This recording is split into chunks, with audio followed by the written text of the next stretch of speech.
Good morning all of you. कैसे आप सभी? मस्त है। तो चलिए आज हम लोग रिवीजन क्लास में द्विघात समीकरण के मोस्ट इंपोर्टेंट प्रश्न को देखेंगे जो कि काफी इंपॉर्टेंट है एग्जाम के लिए। तो जितने भी बच्चे 2026 के एग्जाम में बैठने वाले हैं इस प्रश्न को देख लीजिए, काफी इंपॉर्टेंट है। ठीक है, ये प्रश्न कई बार पूछा गया है और उम्मीद है आगे भी पूछे जाएंगे। तो आज की क्लास में हम लोग 5 नंबर में पूछने वाले सभी प्रश्नों को देखेंगे। ठीक है, अगर 5 नंबर में कुल 4 प्रश्न पूछे जाते हैं, अगर 4 प्रश्न अगर आप लोग कर लेते सही से तो 20 नंबर तो यहाँ से आप लोग को आ जाएगा। ठीक है, 18 नंबर लगभग प्रैक्टिकल आप लोग स्कूल से मिल जाता है। मतलब अगर सिर्फ 5 नंबर ये कर लेते तो आप लोग पास फिक्स हो जाएंगे। ठीक है, तो देखिए किस प्रकार बनाते हैं। एक यहाँ पे प्रश्न आपके पास में पड़ेगा, एक समकोण त्रिभुज की ऊंचाई। अब सवाल उठता है कि समकोण त्रिभुज किसे कहते हैं बेटा? तो ऐसे त्रिभुज जिनकी एक कोण 90 डिग्री के होते हैं। चलिए, इनके आधार से 7 सेंटीमीटर कम है, अधिक 13 सेंटीमीटर है, तो इनकी ऊंचाई क्या होगी? नहीं, क्या पूछा है? आई दो भुजाएं ज्ञात करें। बेटा सबसे पहले इसको लोग फिगर बनाएंगे, समझिएगा। एक समकोण त्रिभुज की बात हो रही है ना, तो समकोण त्रिभुज का फिगर बना सकते हो। चलिए, ये क्या हो गया? समकोण त्रिभुज। चलिए इसको ये बी और ये क्या कर मान लिए? अब तो यहां से लिखिए ए बी सी, कोई दिक्कत? यानी इसको हम लोग समकोण मान लेंगे। ये 90 डिग्री का है। बेटा कह रहा है कि समकोण त्रिभुज की ऊंचाई तो यही होगी ना, इनके आधार से 7 सेंटीमीटर कम है। आधार कितने हैं ये हमें पता नहीं है, लेकिन ऊंचाई जो है आधार से 7 सेंटीमीटर क्या है? कम है। तो मान लेंगे बेटा इसको हम लोग क्या माना, ये x, क्या मान लेंगे? x। अब बोल रहा है जो ये ऊंचाई है इससे 7 सेंटीमीटर क्या है? कम है। तो क्या ये x माइनस 7 नहीं होगा? क्या होगा कि नहीं? कर्ण हमारे पास दिया हुआ है कितना? 13 सेंटीमीटर। बोलो समझ में आया? हाँ या ना? चलिए अब यहाँ पे लिखिए दिया है, दिया क्या क्या दिया है? ठीक है, कर्ण दिया है कितना? कर्ण कितना दिया था? 13 सेंटीमीटर। हमने माना आधार कितना? आधार कितना माना? x। इसकी ऊंचाई कितनी हो जाएगी? तो x माइनस 7 सेंटीमीटर। चलिए अब समकोण त्रिभुज में आप लोग पढ़े होंगे पाइथागोरस प्रमेय। क्या पढ़े होंगे? पाइथागोरस प्रमेय। ठीक है, अब क्या कहता है पाइथागोरस प्रमेय? तो देखिएगा, पाइथागोरस प्रमेय। पाइथागोरस प्रमेय से हम लोग जानते हैं कि किसी समकोण त्रिभुज में, कहां पे? किसी समकोण त्रिभुज में जो कर्ण भुजा होगी, ठीक है, उनका वर्ग शेष दो भुजाओं के वर्ग के योगफल के बराबर होता है। यानी कि कर्ण बराबर हो जाएगा, कर्ण यही ना, तो AC स्क्वायर बराबर क्या हो जाएगा? लंब स्क्वायर प्लस आधार स्क्वायर, यानी AB का होल स्क्वायर प्लस BC का होल स्क्वायर। कोई दिक्कत? AC कितना है मेरे पास? 13 का होल स्क्वायर। ये भी कितना है सर? तो हो गए x माइनस 7 का होल स्क्वायर। BC कितना है? x का होल स्क्वायर। कोई दिक्कत? बोले यहां तक समझ में आया? चलिए 13 का होल स्क्वायर कितना होगा? 13 169 होता है। अब x माइनस 7, बच्चा यहाँ पे ध्यान दीजिए, ये माइनस बी का होल स्क्वायर, तो आप लोग पढ़ रखे हैं a माइनस बी का होल स्क्वायर क्या होता है? a square minus 2ab plus b square. तो बेटा ये स्क्वायर मतलब x स्क्वायर कर दे, 2ab 2 ये यानी कि कितना हो जाएगा? ये की जगह x और b की जगह 7 यानी कि 14x होगा, प्लस b स्क्वायर यानी कि 7 सते 49 प्लस x स्क्वायर। कोई दिक्कत? चलिए आगे करते हैं हम लोग। चलिए 169 रहने देंगे, x स्क्वायर क्या 2x स्क्वायर होगा? हाँ या ना बोलेंगे? माइनस 14x यहाँ पे क्या हुआ? प्लस 49। कोई दिक्कत? चलिए अगला देख लेते हैं। इसको 2x स्क्वायर रहने देंगे, माइनस 14x प्लस 49, ये प्लस में इधर जाएगा तो क्या होगा? Minus equal to 0। कोई दिक्कत? तो 2x स्क्वायर माइनस 14x, इसमें घटाइए कितना होगा? 9 में 9 0, 16 में 9 सॉरी 9 में 9 0, 6 में 4 2, 120 माइनस कितना हो गया?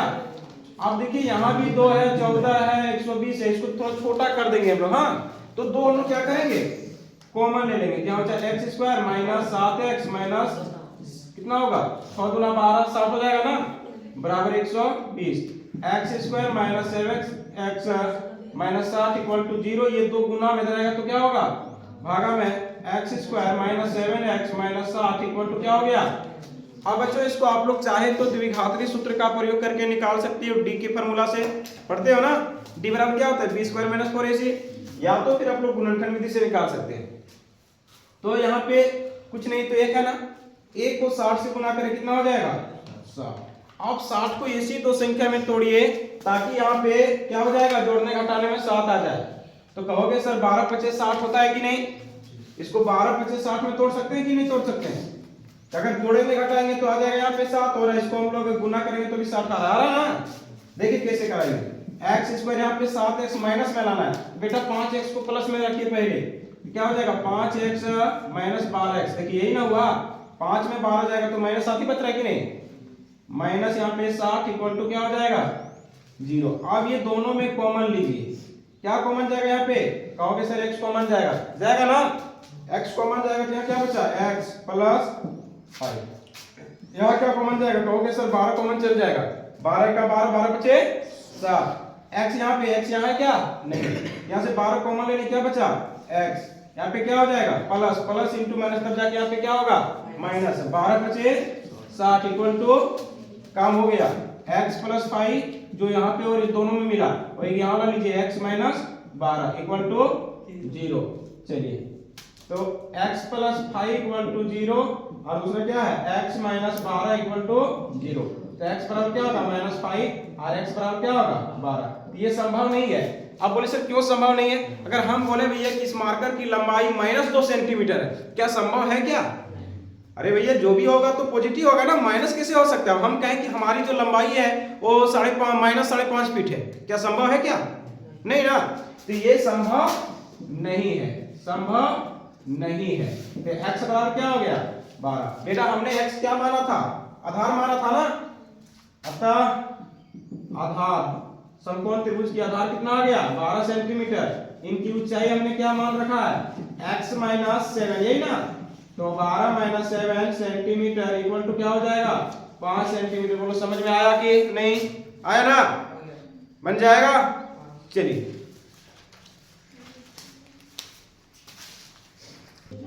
चलिए अगला प्रश्न आपके पास में है, ध्यान दीजिएगा, ठीक है। कह रहा है द्विघात समीकरण 2x square minus 6x plus 3 equal to 0 के मूल की प्रकृति तथा मूल अस्तित्व में है तो उस मूल को ज्ञात करना।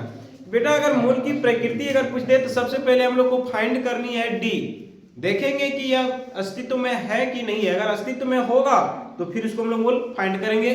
तो देखिए 5 नंबर में फिक्स है प्रश्न पूछेगा, आंकड़ा आपका चेंज रहेगा, जहां 2 की जगह 3 दे दे, 6 की जगह 2 दे दे, कुछ भी दे दे, लेकिन यह प्रश्न एक रहने वाला पक्का है। अगर इसको मेहनत कर लेते हैं तो 5 नंबर यहां से पक्का हो जाएगा, कोई नहीं रोक पाएगा, ठीक है। आप देखिए कैसे इस टाइप के प्रश्नों को हम लोग हल करेंगे। तो सबसे पहले दिया है, क्या दिया बेटा 2x square minus 6x plus 3 equal to 0, यहां तक कोई दिक्कत। आप समझिए x स्क्वायर के पहले जो गुणांक होता है उसको हम लोग ये कहते हैं, ये बराबर कितना हो जाएगा 2। आप समझिए x के जो पहले होता है उसको हम लोग क्या कहते हैं b, तो b बराबर कितना -a, c बराबर कितना 3। तो ये पता b पता c पता, यहां तक किसी को दिक्कत ये भी c पहचानने में नहीं, तो हम लोग d निकालेंगे। क्या निकालोगे b, d बराबर क्या होता है b स्क्वायर माइनस 4ac, तो b के जगह कितना है -a का होल स्क्वायर, 4 a के जगह कितना है 2, c के जगह कितना है 3, तो 6 को 6 से गुना करो, 2 बार करो, 6 छके 36, 4 दूना 8, 8 दिया 24, यानी कितना आ गया d का वैल्यू कितना आया। अब समझिए d का वैल्यू हमने 12 फाइंड किया, समझिए, तो अगर d का वैल्यू 12 है मतलब 0 से बड़ा है कि नहीं है, तो d का जो वैल्यू है क्या है 0 से बड़ा है, इसलिए क्या होगा यह अस्तित्व में है कि नहीं है, तो यह अस्तित्व में है। अब अगर बेटा अस्तित्व में है तो इसकी प्रकृति क्या हो जाएगी, इसके 2 भिन्न भिन्न मूल होंगे, होगा कि नहीं होगा, 2 भिन्न भिन्न मूल होंगे। आप समझिए दो भिन्न भिन्न मूल कब होते हैं? जब d का मान 0 से बड़ा हो। जब d का मान 0 के इक्वल हो तो दो समान मूल होता है। जब d का मान 0 से छोटा हो तो कोई मूल नहीं होता है। समझिए अब जब ये दो भिन्न भिन्न हो गए कौन कौन होगा निकालिए। x बराबर क्या होता है? Minus B alpha beta root D by 2a। बोले कोई दिक्कत? चलिए माइनस b का वैल्यू कितना है? माइनस कितना है? 6 प्लस b का वैल्यू कितना लाए हम लोग? 12 बाई 2a। a का वैल्यू कितना है हमारे पास? 2 ना, कितना है? 2। अब समझिए यहाँ माइनस माइनस क्या हो जाएगा? प्लस। अब यहाँ पे देखिए प्लस 12 का हम लोग लिख सकते हैं 4 तिया 12, तोड़ सकते हैं ना? चलिए तोड़ देते हैं। 2 2 कितना हो जाएगा? 4। चलिए x। अब समझिए यहाँ पे 6 प्लस माइनस 4 का वर्गमूल हम लोग निकाल सकते हैं 2। 3 का नहीं निकलेगा, रहने दें। और यहाँ पे क्या हो जाएगा? 4। अब बेटा इसको बहुत से बंदे ऐसे करते हैं कि 2 1 2 4 2 3 6 काट देता है। ऐसे नहीं करोगे। हाँ तो कैसे करोगे? इसमें हम लोग कॉमन लेंगे। अब यहाँ समझिए 6 और 2 में इसमें कॉमन क्या जाएगा? 2 कॉमन जाएगा ना, तो 2 तिया 6 और यहाँ पे 2 निकाले क्या बचा? रूट 3 बाई क्या 4। 2 एकम 2 2 दूना 4, तो क्या हो जाएगा यहाँ पे? 3 प्लस रूट 3 बाई क्या हो जाएगा? 2। कोई दिक्कत? दूसरा हम लोग बीटा ले लेंगे इसका। अब बीटा जब लेंगे, ठीक है, इसको अल्फा मान लीजिए। बीटा जब लेंगे तो यहाँ पे माइनस होगा, तो सेम वही रहेगा, यानी कि 3 माइनस रूट 3 बाई क्या हो जाएगा? 2। अतः इसके कौन कौन मूल होंगे? अतः इसके मूल कौन हो जाएगा? 3 प्लस रूट 3 बाई 2 और 3 माइनस रूट 3 बाई 2। इतना अगर आप कर लेते हैं तो 5 मार्क्स आपका फिक्स हो जाएगा। क्या 5 मार्क्स चाहिए कि नहीं चाहिए? चाहिए ना? क्या हार्ड है क्या? इतना तो करना ही पड़ेगा ना बाबू।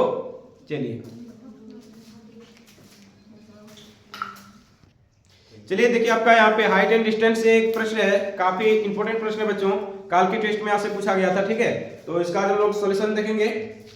प्रश्न है, एक मीनार की पाद बिंदु से एक भवन के शिखर का उन्नयन कोण 30 डिग्री है। भवन के पाद बिंदु से मीनार का उन्नयन कोण 60 डिग्री है, तो मीनार की ऊंचाई क्या हो?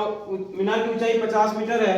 भैया भवन की ऊंचाई आपसे पूछ लिया गया कि भवन की ऊंचाई क्या है। समझिए प्रश्न क्या कह रहा है। जब तक प्रश्न को समझोगे नहीं ये प्रश्न नहीं बनेगा। और हाइट एंड डिस्टेंस से एक 5 नंबर यहाँ रहना फिक्स है। समझिए कह रहा है कि एक मीनार है, मान लीजिए ये जो है बेटा वो क्या है? ये मीनार है। मीनार देखे हो ना, ये क्या है? मीनार है, जिनकी हाइट कितनी है? 50 सेंटीमीटर। अब इनका जो उन्नयन कोण है वो कितने डिग्री का है? 60 डिग्री का है। कितने का है? 60 डिग्री का है। चलिए ठीक है, भवन के पाद बिंदु से मीनार का उन्नयन कोण 60 डिग्री है। ठीक है, एक भवन के शिखर का उन्नयन, भवन ये मान लेंगे भवन, ये क्या है? भवन है, यानी ये भी क्या है? भवन है। इनका जो उन्नयन कोण है वो कितने डिग्री है? बोलिए कितना डिग्री है उन्नयन कोण?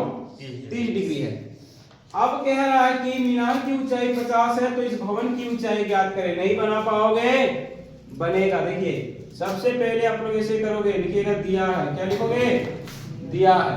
अब दिया है, क्या क्या दिएगा? देखिए भवन की ऊंचाई, भवन की ऊंचाई। बेटा भवन की ऊंचाई कितना मान लेंगे हम लोग? ये भी नहीं पता ना। चलिए मीनार की ऊंचाई कितनी है? मीनार की ऊंचाई, तो मीनार की ऊंचाई हमारे पास कितनी है? 50 मीटर। कोई दिक्कत? चलिए सबसे पहले इस त्रिभुज में लेंगे, त्रिभुज BCD में लेंगे, ट्रायंगल BCD में। आप समझिए बेटा ये 50 है, ये हमें नहीं पता है, ये दोनों में संबंध दिखाना है। ठीक है, यहाँ समकोण त्रिभुज बनेगा ना, ये इसको हम लोग क्या कहते हैं? P, इसको क्या कहते हैं? B। तो PB किस में संबंध दिखाता है? कौन दिखाता है? तो आप लोग कहोगे सर tan थीटा। याद है? पंडित बद्री प्रसाद हर हर बोल, या तो फिर लाल बट्टे कक्का। ठीक है, आप लोग याद रखिए पंडित बद्री प्रसाद हर हर बोल। ये साइन का हो जाएगा, ये कोस का हो जाएगा, ये टेन का हो जाएगा, या तो फिर लाल बट्टे कक्का। ठीक है, जो आप लोग को उचित लगे उसको याद कर लीजिए, कोई दिक्कत? आप समझिए इसको हम लोग कैसे बनाएंगे। BCD में लिए, किस में लिए? BCD में। अब बेटा इसमें देखिए क्या हो जाएगा। ठीक है, तो ये हम लोग लेंगे कितना, tan कितना डिग्री, 60 डिग्री, tan कितना डिग्री, 60 डिग्री। तो tan 60 का वैल्यू क्या होता है, tan 60 का वैल्यू याद रखिए क्या होता है, ठीक है। अब समझिए tan थीटा बराबर क्या होता है, p बटे b, p के जगह क्या, cd बटे ये क्या हो जाएगा, bd। tan 60 का वैल्यू क्या होता है, √3 होता है ना। यहाँ पे cd कितना है, 50, ये नहीं पता रहने देंगे, इसका bd। तो यहाँ पे अपने से एक देके बाय क्रॉस कर दीजिएगा, क्या होगा, √3 bd बराबर कितना हो जाएगा, 50। इसलिए bd बराबर 50/√3। कोई दिक्कत, यानी ये हम लोग का निकल गया 50/√3। अब समझिए इसको मिटा दें, अब इसमें लीजिएगा ए बी डी में तथा ट्रायंगल ए बी डी में, इसमें लिए। आप समझिए इसके लिए P हो जाएगा, ये क्या होगा, B। पुनः फिर हम लोग क्या लेंगे, tan थीटा लेंगे। यहाँ पे लिखिए tan कितना डिग्री पर लेंगे, 30 डिग्री। तो क्या हो जाएगा, AB बटे, बोलिए AB बटे BD, यही ना। tan इसका वैल्यू क्या, 1/√3। AB का वैल्यू नहीं पता रहने देंगे, BD के जगह कितना है, 50/√3, यही ना। बाय क्रॉस कर दीजिए तो √3 AB बराबर क्या हो जाएगा, 50/√3। यहाँ पे हो जाएगा AB बराबर 50/√3, इधर जाएगा तो क्या होगा, भागा होगा कि नहीं, इधर गुना में, इधर जाएगा क्या होगा। चलिए यहाँ पे अपने से एक दे देंगे, इसको गुना कर देंगे, ठीक है। 50/3 इंटू ये ऊपर एक चल जाएगा, ये नीचे क्या हो जाएगा, √3 AB। आप समझिए यहाँ AB बराबर क्या हो जाएगा, 50 को 1 से गुना करोगे 50, ठीक है, √3 होगा सर, 50/√3। 50/√3 था ना, देखिए 50/√3 यहाँ पे लिखने में मिस्टेक हुआ। अब √3 को √3 से गुना करोगे क्या होगा, 3। अब इसको काट के नहीं कटेगा ना, तो 16 दिया 48, अब 16.2/3 मीटर में, सेंटीमीटर में है रे, मीटर। तो ये भी को हमने क्या माना था, भवन ना। ये भी क्या है, देख लीजिए यहाँ पे क्या है, तो यही तो पूछा था हम लोग से। ये लिखिए अतः भवन की ऊंचाई कितना है, भवन की ऊंचाई 16.2/3 मीटर है। बोलो हार्ड है क्या, बन जाएगा। अगर बना लिए तो 5 नंबर यहाँ से पक्का कर लीजिए आप लोग। 5 नंबर यहाँ से, 5 नंबर द्विघात समीकरण से 10 नंबर, 5 नंबर आपका पृष्ठीय क्षेत्रफल से 15 नंबर, 5 नंबर हाइट एंड क्या बोलते हैं इसको, निर्देशांक नहीं, सांख्यिकी से, ठीक है। कितना हो गया, 15। और 5 नंबर आपका रहेगा एक प्रमेय से, यानी कि 20 नंबर वैसे हो जाएंगे।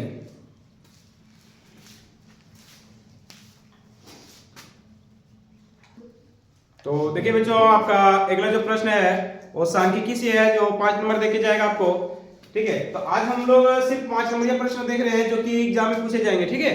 तो इनमें से तीसरा प्रश्न जो आपके पास है वो बहुलक से है।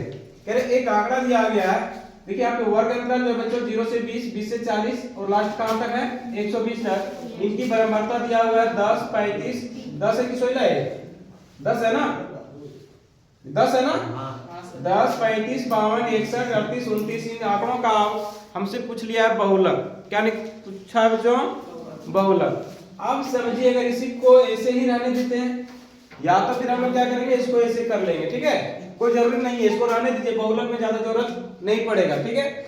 अब हम लोग बेटा यहाँ पे देखेंगे, ठीक है, कि इसमें सबसे अधिक क्या है, कौन सा है सबसे अधिक। बहुलक का मतलब क्या होता है, बहुलता। ये सबसे अधिक कहाँ दिख रहा है आपको, 61 ना, कहाँ पे दिख रहा है, 61।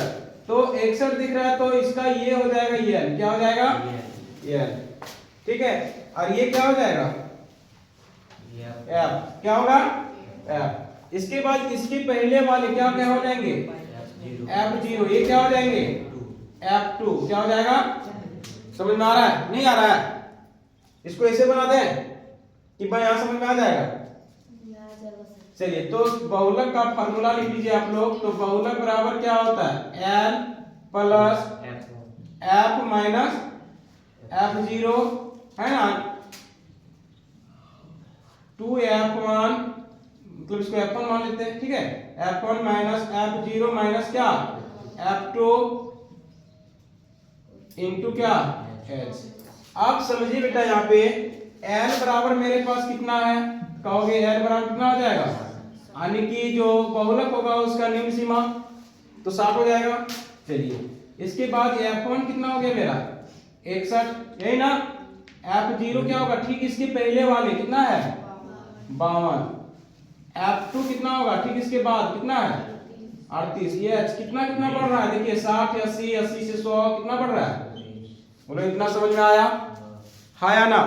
अगर इतना समझ में आया तो निश्चित है आप बैठा लोगे, फार्मूला याद रखोगे l plus f1 minus f0 2f1 minus f0 minus f2 into. अब समझिए इसको, l की जगह कितना है मेरे पास, तो l कितना है 60 प्लस f1 कितना है 61, f0 कितना है 52, 2f1 कहने का अर्थ है इसको 2 से गुना कर देना, तो कितना हो जाएगा 2 इंटू 61, यही ना, माइनस f0 कितना 52, f2 कितना 38, इसको गुना करेंगे कितना से 20। बोलो यहाँ तक समझ में आया। आप समझिए यहाँ पे 60 61 में 52 जाएगा तो कितना हो जाएगा 9 ना।